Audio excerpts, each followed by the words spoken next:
සමහර දේවල් ලබා ගන්න අපිට ලොකු වියදමක් දරන්න වෙනවා. ඉතින් ඒ වගේ වෙලාවට අපි කියනවා සෑහෙන ගාණක් යන්න ඇති.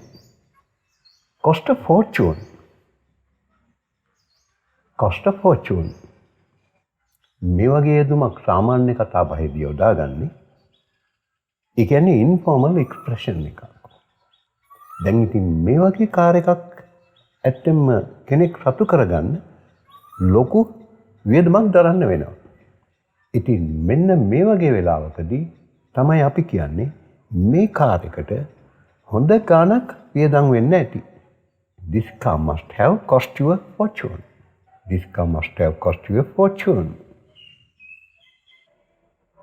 ඔයාට බර ගාණක් යාවේ it will cost you. ඔන්න ඔයාට ඕන කරන බයිසිකලේ මට හොයාගන්න පුළුවන් වුණා.